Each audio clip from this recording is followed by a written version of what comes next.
ব্যাংকে চাকরি করে লোন নিয়ে বিশাল করে বাড়ি করে কত খুশি, বিবেচনা করলো না যে আমার জানা যাইতে হবে না,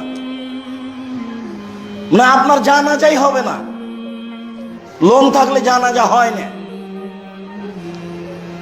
একাধিক হাদিস, শহীদ হয়ে গেলে সব পাপ ক্ষমা, কিন্তু লোনের পয়সা ক্ষমা হবে না, লোনের টাকা ক্ষমা হবে না। আর আপনি টাকা উঠিয়ে ব্যবসা করে খুব খুশি হলেন।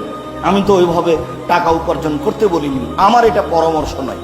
আমার পরামর্শ হলো এই যে চকলেট বিক্রি করে ব্যবসা শুরু করি, তাহলে কর্জ নেওয়া, ঋণ নেওয়া লাগবে না।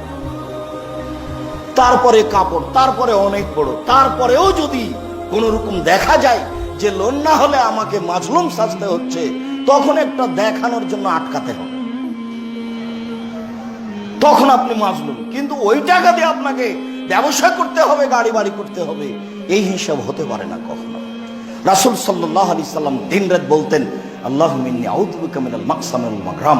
আল্লাহ, তোমার কাছে বাঁচতে চাই ঋণ কর্জ হতে, তোমার কাছে বাঁচতে চাই বড় পাপ হতে, তোমার কাছে বাঁচতে চাই ঋণ কর্জ হতে, তোমার কাছে বাঁচতে চাই বড় পাপ হতে, তোমার কাছে বাঁচতে চাই ঋণ কর্জ হতে, তোমার কাছে বাঁচতে চাই বড় পাপ হতে। যে নবী দিন রাতে কথা বলতেন, সালাম ফেরার পূর্বে বলতেন সলাতে। আয়েশা রাদিয়াল্লাহু তাআলা আনহা বলেন, আল্লাহর নবী এমন কোন সালাত আদায় করেননি যে সালাতে সালাম ফেরার পূর্বে এই বাক্য বলেননি।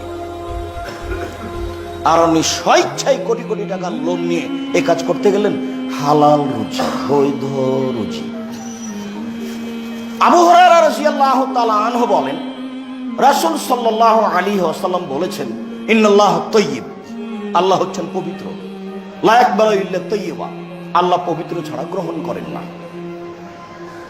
ইন্নাল্লাহ আমারাল মুমিনিনা বিমা আমারা বিহিল মুরসালিনা, আল্লাহ সাধারণ জনগণকে খাওয়ার ব্যাপারে, উপার্জনের ব্যাপারে সেটাই আদেশ করেছেন যেটা নবী রাসূলগণকে আদেশ করেছেন।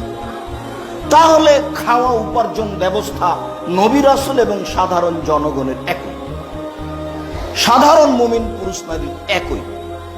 নবী রাসূল আর সাধারণ মুমিন পুরুষ নারীর কোনো পার্থক্য নেই। এরপরে আল্লাহ তাআলা নবী রাসূলগণকে বলেন, খাস নবী রাসূলগণ, ইয়া আইয়ুহার রাসূল কুলু মিনাত তাইয়্যিবাত, হে পৃথিবীর নবী রাসূল, আপনারা বৈধ হালাল রুজি খান। এটা আল্লাহর আদেশ, নবী রাসূলকে বলছে। নিশ্চিত তারা অবৈধ খাবেন না। এরপরেও ঘোষণা, জরুরি ঘোষণা, নবী রাসূলগণ আপনারা বৈধ হালাল রুজি খান, ওয়া আমালুস সলিহাত, আর সৎ আমল করেন। আরেকটা বাক্য লাগিয়ে দেওয়া হয়েছে, সৎ আমল করুন। তাহলে নবী রাসূলগণ কি গোলাপ সাহেবের মাজারে টাকা দিবেন? তা হতেই পারে না। তবুও সতর্ক করছেন, সৎ আমল করবেন। মানুষ আমল করলো কিন্তু সৎ নয়, তখন সবকিছুই গেল। সেটা বিদআত হতে পারে, সেটা শিরক হতে পারে। যেমন আমরা আহলে হাদিস মানুষ হিসাবে বাপ মারা গেছে, তারপরের দিনে একটা গরু জবাই করে সবাইকে খাওয়িয়ে দিলাম, এটা কি সৎ আমল হলো? এতে বিদআতও আছে, শিরকও আছে। বিদআত এই জন্য যে এটা বাপের নেকির জন্য করেছেন, তা অথচ তার নেকি নয়। আর শিরক এই জন্য যে নির্ধারিত দিনে করলেন, কেন এটা করলেন? এটা এমন একটা পাপ যাতে শিরকও আছে, বিদআতও আছে। তো সৎ আমল হতে হবে। এখানে মাজারে 10টা টাকা দিলাম, এটাও তো আমল, তাহলে এটিকে সৎ আমল। মাগরিবের পরে 6 রাকাত সালাতুল আওয়াবিন পড়লাম, এটাও তো আমল, তাহলে এটা কি সৎ আমল? কবরের চতুর্দিকে দাঁড়িয়ে হাত তুলে দোয়া করলাম, তাহলে কি এটা সৎ আমল? হিফখানা থেকে 15 জন 20 জন ছেলেকে নিয়ে গিয়ে বাপের নামে দাওয়াত খাইয়ে দিলাম, এটা কি সৎ আমল? সৎ আমল কোনটা?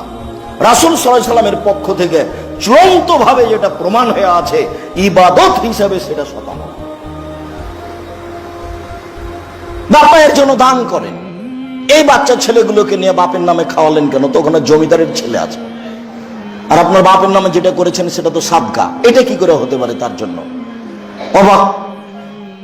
5 কোটি টাকা দামের গাড়ি চড়ে এসেছে আপনার বাপের ওই মরার খাওয়া খেতে, অথচ ওটা সাদকা। সাদকা তো হারাম, আপনি সব মানুষের জন্য হালাল নয়।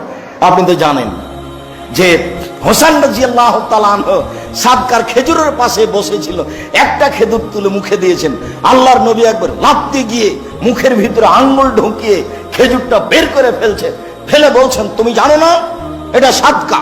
সাদকা হচ্ছে মানুষের ময়লা। সাদকা আমি খাই না, আমার বংশ খায় না, আমার বাড়িতে যারা কাজ করে তারাও খায় না, তাদের উপরে হারাম। আমার উপরে হারাম, আমার বংশের উপরে হারাম, আমাদের বাড়িতে যারা কাজ করে কাজের মানুষ তাদের জন্য হারাম।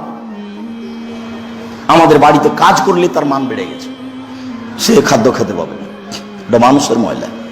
সেটা আপনি খাইয়ে মনে করলেন যে আমার বাপের জন্য নেকির কাজ করেছি। টিস্যু। সম্মানিত দিনী ভাই বোন, বলছিলাম হালাল রুজি, আল্লাহ তাআলা নবী রাসূলগণকে হালাল রুজি খাওয়ার আদেশ দেন এবং শতামল করার জন্য বলেন, আল্লাহর আদেশ।